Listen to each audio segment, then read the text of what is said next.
হাই মোৰ মৰমৰ ভিউৱাৰসকল, তোমালোকক মোৰ ইউটিউব চেনেল ইটিচি অসমলৈ স্বাগতম জনাইছোঁ। আজি মই তোমালোকৰ কাৰণে এটা মষ্ট ইম্পৰ্টেণ্ট পাৰ্ট লৈ আহিছোঁ। সেই পাৰ্টটো হ'ল ট্ৰেন্সলেশ্যন, যাক অসমীয়াত অনুবাদ বুলি কোৱা হয়।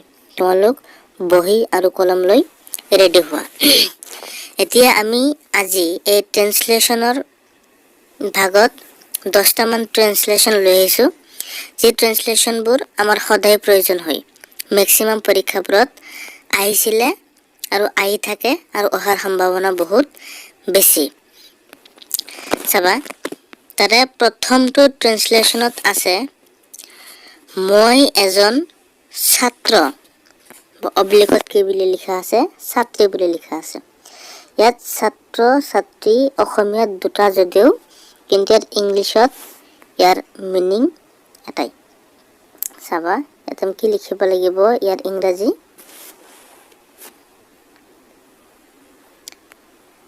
লিখা আছে মই এজন ছাত্ৰ, হয়নে? I M a student. চাবা, এজন, এজনী, এগৰাকী এইবিলাকৰ ক্ষেত্ৰত এ ব্যৱহাৰ হয়। যদি ইয়াত কনচনেণ্ট থাকে আৰু ইয়াত ভয়েল থাকিলে ইয়াত এন বহাবা। 2 নম্বৰত কি লিখা আছে, মই 9ম শ্ৰেণীত পঢ়ি আছো। হয়তো কোনোবাই 10ম শ্ৰেণীত পঢ়ি আছা, কোনোবাই একাদশ, কোনোবাই দ্বাদশ, কোনোবাই অষ্টম, কোনোবাই সপ্তম। খালি ক'ত চেঞ্জ কৰিবা মই দেখাই দি আছো। ইয়াত কি লিখিবা, মই 9ম শ্ৰেণীত পঢ়ি আছো, হয়নে? I am reading in class, C in class। যদি কোনো 9ত পঢ়ি আছা 9 লিখিবা, যদি কোনোবাই 10 লিখিবা, যদি কোনোবাই 11 লিখিবা। মানে যিয়ে যোন ক্লাছত পঢ়ি আছা তো সেই ক্লাছটো লিখিবা। পৰীক্ষাত সেইটোৱে আহে। 3 নম্বৰত কি লিখা আছে, মোৰ দেউতা এজন শিক্ষক। কেতিয়াবা শিক্ষক বুলি আহে, কেতিয়াবা খেতিয়ক বুলি আহে, সেইকাৰণে দুটা এক লগত দিছো।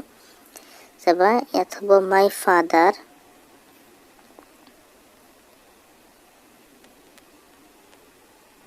Is a teacher.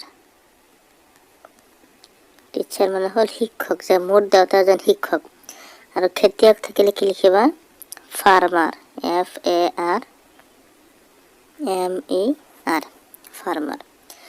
4 নম্বৰত কি লিখা আছে চাবা, মোৰ মা এগৰাকী শিক্ষয়িত্ৰী। অব্লিকত আছে গৃহিণী, কেতিয়াবা শিক্ষয়িত্ৰী বুলি আহে, কেতিয়াবা গৃহিণী বুলি আহে। শিক্ষয়িত্ৰী, শিক্ষক অসমীয়াত দুটা যদিও ইয়াৰ ইংলিছ মিনিং এটাই, টিচাৰ। এক কমন জেণ্ডাৰ বুলি কোৱা হয়। চাবা, ইয়াত মাই মাদাৰ, মোৰ মা ইজ এ টিচাৰ। আৰু যদি গৃহিণী বুলি আহে কি লিখিবা, গৃহিণীৰ ইংৰাজী হ'ল হাউচ ৱাইফ।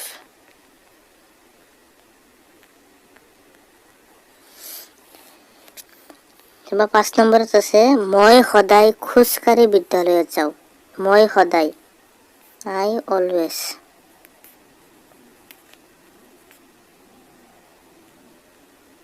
আই অলৱেজ গো, মই সদায় যাওঁ টু স্কুল, বিদ্যালয়ত।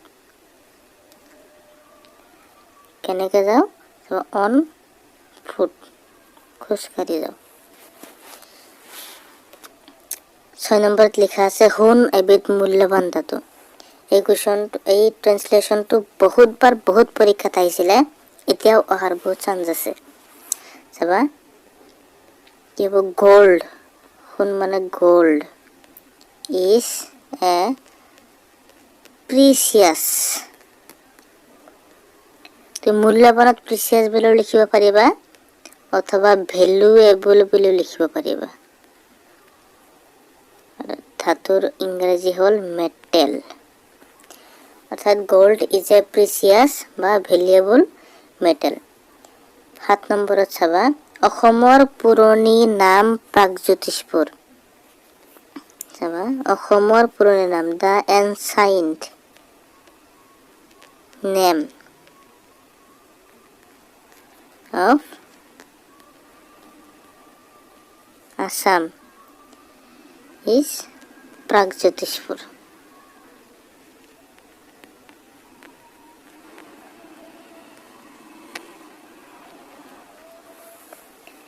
অসমৰ পুৰণি নাম প্ৰাগজ্যোতিষপুৰ, ইংৰাজী হ'ল the ancient name of Assam is Pragjyotishpur. 8 নম্বৰত চাবা কি লিখা আছে, অসম চাহৰ বাবে বিখ্যাত, মানে Assam is famous for tea. Assam চাহৰ বাবে বিখ্যাত। চাবা 9 নম্বৰত কি লিখা আছে, ব্ৰহ্মপুত্ৰ গুৱাহাটী ব্ৰহ্মপুত্ৰ নদীৰ পাৰত অৱস্থিত। গুৱাহাটী ব্ৰহ্মপুত্ৰ নদীৰ পাৰত অৱস্থিত। গুৱাহাটী stands অৱস্থিত on the bank of the Brahmaputra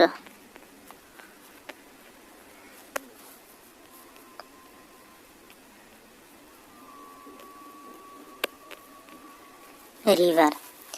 The Guwahati stands on the bank of the Brahmaputra river. Guwahati Brahmaputra নদীৰ পাৰত অৱস্থিত। 10 নম্বৰত চাবা কি লিখা আছে, ব্ৰহ্মপুত্ৰ নদীখন অসমৰে বৈ গৈছে। The Brahmaputra river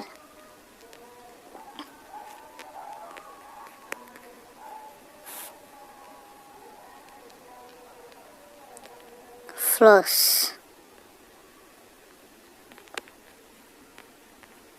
through